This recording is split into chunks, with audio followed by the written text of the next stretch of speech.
رمضان رمضان ما أحلى رمضان، خير وبركات من كل مكان. رمضان يا سلام، تقوى وصيام، تراويح وقيام، ذكر وقرآن. الحمد لله رب العالمين. اللهم صل على سيدنا ونبينا ومولانا محمد وعلى آله وأصحابه أجمعين. பெருமானார் ஸல்லல்லாஹு அலைஹி வஸல்லம் சொன்னாங்க, அருபவும் 4 காரியங்கள், அந்த 4 காரியங்களையும் அல்லாஹ் யாருக்கு கொடுத்துட்டானோ அவர் ஊத்திய கைரத் துன்யா வல் ஆகிரா, இம்மை மறுமையினுடைய எல்லா நலவுகளும் கொடுக்கப்பட்டவராக ஆகிவிடுவார். இப்ப 4 காரியங்கள் அல்லாஹ் யாருக்கு கொடுக்கிறானோ அவங்களுக்கு அல்லாஹ் இம்மை மறுமையினுடைய எல்லா நலவுகளையும் கொடுத்துட்டான்.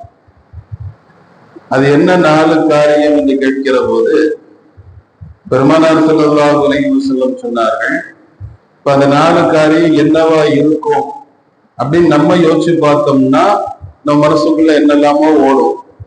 நிறைய பொருளாதாரம், வாகனம், அது இது அப்படிலாம் ஓடும். ஆனால் பெருமானார் ஸல்லல்லாஹு அலைஹி வஸல்லம் 4 காரியங்கள் இப்படி சொல்றாங்க. முதலாவது, கல்புன் ஷாக்கிரும், நன்றி உள்ள இதயம். இரண்டாவது, லிசானுன் ஸாக்கிரும், அல்லாஹ்வை திக்ர் செய்யக்கூடிய நாக்கு. மூணாவது, பதனுன் சாபிரும், பொறுமை நிறைந்த உடம்பு. நாலாவது, ஜௌஜத்துன் லா தத்பீஹி ஹௌனா, கணவனுக்கு துரோகம் நினைக்காத மனைவி. இந்த 4 காரியங்களையும் அல்லாஹ் ஒருவருக்கு கொடுத்துட்டா உலகத்தினுடைய எல்லா நலவுகளையும் அல்லாஹ் கொடுத்துட்டான். அப்படி என்ன இந்த 4க்குள்ளால இருக்குது? அல்லாஹ்வுக்கு ரொம்ப பிடித்த குணம் நன்றி செலுத்தும் குணம். இப்ப நம்மள்கிட்ட என்ன இல்லை அப்படின்னு யாராவது கேட்டா படபடபடன்னு நம்ம சொல்லிடுவோம். ஏன்டா அது இல்லை, இது இல்லை, அது இல்லை, அது இல்லை அப்படின்னு இல்லாததனுடைய பட்டியல படபடபடன்னு சொல்லுவோம். ஆனா என்ன இருக்குன்னு கேட்டா சொல்றதுக்கு நாக்கு வராது. இது மனிதனுடைய இயல்பாகவே அல்லாஹ் படைச்சிருக்கிறான். நன்றி செலுத்தக்கூடிய குணம் அல்லாஹ்வுக்கு ரொம்ப பிடிக்கும். ஒரு இடத்துல உமர் ரலியல்லாஹு அன்ஹு வர்றாங்க, மக்கள் எல்லாம் கூடி நிக்கிறாங்க, எல்லாருமே உச்சு கொட்டுறாங்க, அப்படின்னு அப்சுஸ், ரொம்ப வருத்தமா எல்லாரும் ஃபீல் பண்ணிட்டு நிக்கிறாங்க. அந்த இடத்துக்குள்ள வந்த உமர் ரலியல்லாஹு அன்ஹு அந்த கூட்டத்தை விலக்கிக்கிட்டு உள்ள பாக்குறாங்க. ஒரு மனிதர் படுத்திருக்கிறார். அவருக்கு கண் தெரியாது, 2 காலும் இல்லை, 2 கையும் இல்லை. ரொம்ப ஒரு மாதிரி சிரமப்பட்ட சூழ்நிலையில அந்த முக்கா உடம்ப வச்சுக்கிட்டு அவர் அங்கே இங்கேயுமா அசைகிறார்.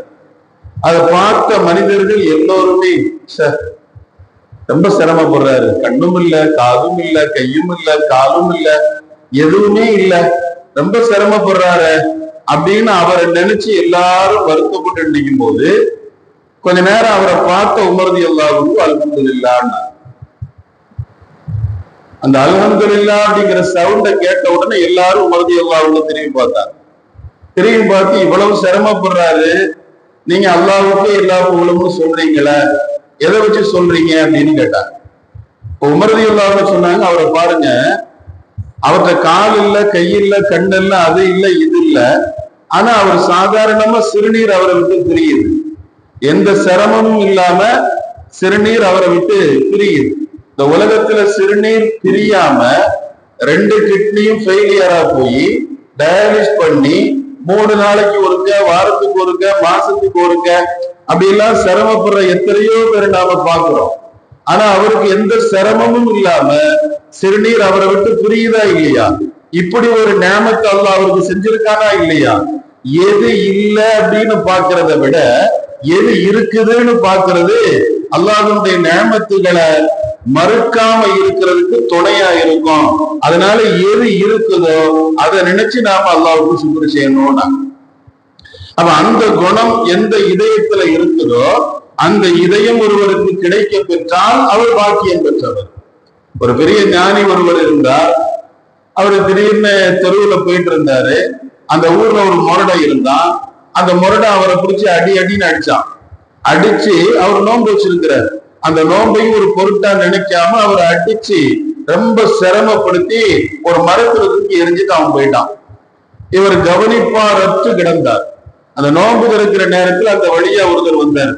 வந்தவர் அவர் பக்கத்துல போய் அவருடைய உடம்புல இருந்த அந்த ரத்தங்களை எல்லாம் தொடச்சிட்டு, இஃப்தாரனுடைய நேரம் வந்துருச்சு அப்படின்னு கொஞ்சோண்டு தண்ணி எடுத்து அவருடைய வாயில ஊத்திட்டு ஒரு பேரிச்சம்பழத்தையும் பிச்சு அவருடைய வாயில வச்சார். அந்த தண்ணியும் பேரிச்சம்பழம் உள்ள போன உடனே அவருடைய மயக்க நிலை தெரிஞ்சிருச்சு. தெரிஞ்ச உடனே இந்த தண்ணி கொடுத்தவர் கேட்டாரு, உங்களை போய் இவ்வளவு மோசமா அடிச்சிருக்கானுங்களே, இவ்வளவு அநியாயம் பண்ணிருக்காங்களே, உங்களை அடிச்சு அசிங்கப்படுத்துறது யாரு, இவ்வளவு மோசமா உங்களை அடிச்சது யாருன்னு கேட்டார். உடனே அவர் சிரிச்சுக்கிட்டே சொன்னாரு, யாரு தண்ணியும் பழமும் கொடுத்தாலும் அவன் தான் என்ன அடிச்சான். இந்த ஆளுக்கு ரொம்ப தூக்கி வாரி போட்டுச்சு. இவ்வளவு பேரும் பார்த்துட்டு பார்க்காத மாதிரி போறாங்க. அப்படி போகக்கூடாதுன்னு நினைச்சு நான் வந்து உதவி பண்ணேன். நம்ம சொல்லுவோம் இல்லையா, உனக்கெல்லாம் உதவி பண்ணதுக்கு என்ன, அதாலதான் அடிக்கணும் அப்படிங்கிற மாதிரி இவருடைய மனசுக்குள்ள ஒரு ஃபீலிங். ஆனாலும் சரி, இவர் வேற ஏதாவது அர்த்தத்துல பேசுறாரா அப்படிங்கிறத விளங்குறதுக்காக, சரி உனக்கு தண்ணியும் பழமும் கொடுத்தது யாருன்னு கேட்டார்.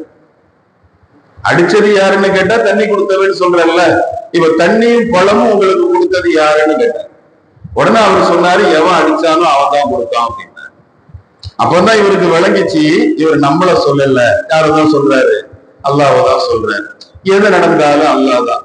அடிச்சாலும் அவன் தான், தண்ணி கொடுத்தாலும் அவன் தான், அரவணைச்சாலும் அவன் தான். இந்த உலகத்துல அவனுடைய அனுமதி இல்லாம ஒருத்தன் என்ன அடிக்கவும் முடியாது, இன்னொருத்தன் என்ன அரவணைக்கவும் முடியாது. அடிச்சவன் அல்லாஹ்வுடைய அனுமதி இல்லாம அடிக்கிறான்னா அடிச்சவன் தான் என்னுடைய ரப்புன்னு ஆயிடும். என்னுடைய ரப்புக்கு இந்த உலகத்தில் இருக்கிற எல்லா அசைவுகளும் தெரியும் அப்படிங்கிற மனோநிலை உடம்புக்குள்ளால வந்து பதட்டம் இல்லாத இதயம், பொறுமை நிறைந்த உடல், அது அந்த பொறுமையில பொங்கி எழாம அவன் என்ன அடிச்சுட்டான், அவன் எனக்கு இதை கொடுத்துட்டான் பண்ணிட்டான் அப்படின்னு சொல்லாம எது நடந்தாலும் அல்லாஹ் தர்பார்ல கொண்டு போய் வைக்கக்கூடிய மனோநிலை ஒருவருக்கு கிடைக்க பெற்று விட்டால் அவருக்கு இன்பமும் துன்பமும் ரெண்டா தெரியாது. கஷ்டமோ அல்லது லாபமோ ரெண்டும் ரெண்டா தெரியாது. எல்லாம் ஒரே நிலைக்குள்ளால வந்துடும். நம்ம அடிக்கடி கேள்விப்பட்ட ஒரு செய்திதான், மாரூபுல் கர்ஹி அப்படிங்கிற பெரியார். அவங்க காலையில சுபஹ் தொழுதுட்டு எப்பவுமே பள்ளியில சூரிய உதய வரையில இருந்துட்டு தான் வெளியே போறது அவங்களுடைய பழக்கம். அந்த பழக்கத்தினுடைய அடிப்படையில ஒரு நாள் காலையில சுபஹ் தொழுதுட்டு இஷ்ராக் வர பள்ளியில இருந்துட்டு வெளியே போறாங்க. ராத்திரி மழை பெஞ்சிருக்கு. அந்த காலத்துல எல்லாம் கல்யாணம் காலையில தான் நடக்கும். ஃபஜ்ர் நேரத்துல தான் கல்யாணம் நடக்கும். ராத்திரி 11 மணி 12 மணிக்கு எல்லாம் கல்யாணம் நடக்காது. காலையில தான் கல்யாணம் நடக்கும். காலையில தான் அவங்க எல்லாம் வியாபாரத்துக்கு போவாங்க. ஏன்னா ரசூலுல்லாஹ்வுடைய ஒரு துஆ இருக்குது, அல்லாஹும்ம பாரிக் லி உம்மத்தி ஃபீ புக்கூரிஹா, அல்லாஹ்வே என்னுடைய உம்மத்துக்கு அவர்களுடைய காலை பொழுதில் நீ பரக்கத் செய்வாயாக. அப்ப அந்த காலை பொழுதில் நீ பரக்கத்து செய்வாயாக அப்படின்னு நபி ஸல்லல்லாஹு அலைஹி வஸல்லம் துஆ செஞ்சதுனால முஸ்லிம் உம்மத்தினுடைய எல்லா நிலவுகளும் காலையில தான் நடக்கும். அப்ப அந்த கல்யாணம் முடிஞ்சு மாப்பிள்ளையும் பொண்ணுமா தெருவுல மாப்பிள்ளை கல்யாணம் பண்ணி பொண்ணை தன்னுடைய வீட்டுக்கு கூட்டிட்டு வந்துட்டு இருக்கிறாரு. அப்படி வந்துட்டு இருக்கிற வழியில எதிர்த்தாப்புல மாரூபுல் கர்ஹி போறாங்க. காலில் கொஞ்சம் கடினமான செருப்பு போட்டிருக்கிறாங்க. ராத்திரி பெஞ்ச மழையில ஒரு இடத்துல தண்ணி தேங்கி இருக்குது. அந்த தேங்குற தண்ணீர்ல கால் மாட்டிருச்சு. மாட்டின காலை கொஞ்சம் வேகமா உருவினாங்க. செருப்போடு அந்த காலை வேகமா உருவும் போது அந்த சேரும் சகதியும் அந்த புது பெண்ணினுடைய சேலையில வந்துடுச்சு. இந்த சேலையில பட்ட உடனே மாப்பிள்ளை கோவம் வந்துருச்சு. ஏன்னா அந்த நேரத்துல அவருக்கு ஆட்டோமேட்டிக்கா ரோஷம் வரும்ல, வேகம் வரும்ல. அந்த வேகத்துல மாரூபுல் கர்ஹி ஓங்கி ஒரு அடி அடிச்சிட்டாரு. அந்த அடி பட்ட அதற்கு மாரூபுல் கர்ஹி கொஞ்சம் கூட சலனப்படல, செஞ்சலப்படல, அடி விழாத மாதிரி, இன்னும் சொல்ல போனா கல்லு மாதிரியே தன்னை மாத்தி போயிட்டே இருந்தாங்க. அந்த தெருவினுடைய கடைசியில அன்னைக்கு காலையில தான் ஒருத்தர் அல்வா கடை திறந்திருக்காரு. அவர் கடையை திறந்து வச்சுட்டு தட்டுல அல்வாவெல்லாம் எடுத்து வச்சுட்டு, அல்லாஹ்வே யாராவது ஒரு சீதேவி அனுப்ப மாட்டியா, முதல்ல அவருக்கு கொடுத்து துஆ செய்ய சொல்லி என்னுடைய வியாபாரத்தை ஆரம்பிச்சா எனக்கு பரக்கத்தா இருக்குமே அப்படின்னு நினைச்சு அவரு வெளியே யாராவது வரமாட்டாங்களான்னு பார்த்து நிக்கிறாரு. மாரூபுல் கர்கி போறாரு. போன உடனே வாங்க வாங்க வாங்க உட்காருங்க அப்படின்னு உட்கார வச்சு விதவிதமா அல்வாக்களை தட்டுல வெட்டி வச்சு சாப்பிடுங்க சாப்பிடுங்கிறாரு. அவன் செருப்பாக அடிக்கும் போது சரணப்படாத மாரூபுல் கர்கி அல்வாவை பார்த்து இவருடைய உபசரிப்பை பார்த்த உடனே இவருடைய மனசெல்லாம் மாறி போய் அழ ஆரம்பிச்சாங்க. அழுதுட்டே சொன்னாங்க, அல்லாஹ்வே உன்னுடைய அன்பை நான் என்ன வென்பேன், உன்னுடைய அன்பை நான் என்ன வென்பேன், செருப்பால அடிச்சு அல்வா தர்றியே. அப்ப எனக்கு என்ன செருப்பால அடிச்சு அல்வா தர்றியே, உன்னுடைய அன்பை நான் என்ன வென்பேன் என்ன வென்பேன். அப்ப அவன் அடிப்பட்ட போதும் ஒரே நிலை, அல்வா கிடைக்கும் போதும் ஒரே நிலை. அடி வலியையும் அல்வா இன்பத்தையும் உண்டாக்கல. இந்த ரெண்டுக்கு இடைப்பட்ட நிலை, பிரித்து பார்க்காத நிலை. எனக்குள் எந்த மாற்றத்தையும் யாராலும் ஏற்படுத்த முடியாது. எனக்குள் மாற்றம் உண்டாக வேண்டும் என்றால் மாற்றமே இல்லாத அல்லாஹ் அவனால் மட்டும்தான் என்கிற நிலைப்பாடு கல்விலும் உடம்பிலும் நாக்கிலும் வருகிற போது இந்த 3 குணங்களும் ஒரு மனிதருக்கு கிடைக்க பெற்று விட்டால் அவங்க வாழ்க்கையில வருத்தம் இல்லை. எது நடந்தாலும் அவங்களுக்கு அதை பத்தி கேர் பண்றது இல்ல. இப்படி ஒரு அழகான யதார்த்த நிலை வந்து விடும். அதைத்தான் பெருமானி இப்படி சொன்னார்கள். இப்படி அவங்க அல்வாவை சாப்பிட்டுட்டு இருக்கும் போது, அதனால அடிபட்டுட்டு போயிட்டே இருக்கணும், நம்ம அவ்வளவுதான் அப்படி நினைக்காதீங்க. அல்லாஹ் அவன்கிட்ட பொறுப்பை கொடுத்துட்டோம்னா அல்லாஹ் அடுத்து அவன் முடிவெடுக்க போறான், அவ்வளவுதான். அல்வா சாப்பிட்டுட்டு இருக்கும் போது அந்த புது மாப்பிள்ள ஓடி வந்தார். அந்த புது பொண்ணு ஓடி வந்து அஜத்து அஜத்து உங்களை அவர் அடிச்சாரு, நீங்க ஏதோ திட்டி இருக்கிறீங்க, வருத்தப்பட்டு இருக்கிறீங்க. அந்த வருத்தத்துல என்னுடைய கணவன் மருத்துவர்கள் கைவிடப்பட்ட நிலையில் சிரமப்படுறாரு. அப்ப மருத்துவர்கள் கேட்டாங்க, என்னமா நடந்துச்சு சொல்லுமா அப்படின்னு. அவர் என்ன கூட்டிட்டு போனாரு. அவங்க வீட்டினுடைய நிலை வாசல், அந்த வாசல் ரொம்ப கட்டையா இருக்கும், குனிஞ்சுதான் உள்ள போகணும். அது அவருடைய வீடுதான். ஆனா குனிஞ்சு போக வேண்டிய ஆளு என் கூட வந்ததுனால கொஞ்சம் நிமிர்ந்து வந்துட்டான் மனுஷன். அப்படி நிமிர்ந்து போய் இடிச்சதுல அந்த நிலைப்படியில கதவினுடைய கட்டளையில நெத்தி அடிச்சிருச்சு. நெத்தி அடிச்சு நெத்தி பொட்டி ரத்தம் பீரிட்டு ஓடுது. மருத்துவர்கள் ஏதேதோ பச்சளைகளை வச்சு அடைக்கிறாங்க, ரத்தம் நிக்க மாட்டாங்க. அதனால நீங்க தயவு செய்து பொறுத்து மன்னிச்சு அவருக்காக துவா செய்யணும் அப்படின்னு சொன்ன உடனே மருத்துவர்கள் சொன்னாங்க, எம்மா உன் புருஷனுக்கு உன் மேல அன்பு, உன் புருஷனுக்கு உன் மேல அன்பு, அதனால உன் சேலையில சகதிப்பட்ட உடனே என்ன செருப்பால் அடித்தான். ஏன் அல்லாஹ்வுக்கு என் மேல அன்பு, ஏன் அல்லாஹ்வுக்கு என் மேல அன்பு, அதனால என்ன அடிச்சவன கட்டையில போட்டிருக்கான், அவ்வளவுதான். இது அல்லாஹ்வோட வேலை, என்னுடைய வேலை இல்லை. அப்ப எந்த இடத்துல நமக்கு இன்னொருவரால் பிரச்சனை வருகிற போது நாம முடிவெடுக்காம சலனப்படாம இது அல்லாஹ்வுடைய வேலை அப்படின்னு நாம பணிந்து ஒதுங்கி போறோமோ அந்த இடத்துல யார் வேலையை பார்க்க ஆரம்பிக்கிறார்? அல்லாஹ் வேலையை பார்க்க ஆரம்பிக்கிறான். இப்ப இந்த நிலையை உருவாக்கக்கூடிய உடல் யாருக்கு கிடைக்கப்படுகிறதோ அவர் இந்த உலகத்தினுடைய எல்லா நலவுகளும் கொடுக்கப்பட்டாரு. 3 4வது விஷயம் நமக்கு தெரியும், நல்ல மனைவி, சாலிகான ஒரு மனைவி ஒருவருக்கு கிடைக்க பெற்று விட்டால் அது அதுக்கு மேல அவர் உலகத்துல இன்னொரு இன்பம் வேணும்னு அவர் எதிர்பார்க்க கூடாது. ஏன்னா உலகத்தினுடைய எல்லா பொருட்களுமே இன்பம் தரக்கூடியவைகள் தான். வகைரு மத்தாயிஹா, அந்த இன்பம் தரக்கூடிய பொருட்கள்லயே சிறந்தது அல் மர்அத்து சாலிஹா, நல்ல மனைவி. அப்ப அந்த நல்ல மனைவி ஒருவருக்கு கிடைக்க பெற்று பொறுமை நிறைந்த உடம்பும் திக்ர் செய்யக்கூடிய நாக்கும் நன்றி உள்ள இதயமும் கிடைக்கப்பட்டால் அவர் உலகத்தினுடைய எல்லா நலவுகளும் கொடுக்கப்பட்டவராக மாறுகிறார் என்கிற பெருமானார் ஸல்லல்லாஹு அலைஹி வஸல்லமுடைய பொன்மொழிக்கு ஏற்ப எல்லா நலவுகளும் கிடைக்க பெற்ற பெருமக்களாக அல்லாஹ் நம்மை கபூல் செய்வானாக. வாஹிரு தஅவானா அல்ஹம்துலில்லாஹி ரப்பில் ஆலமீன்.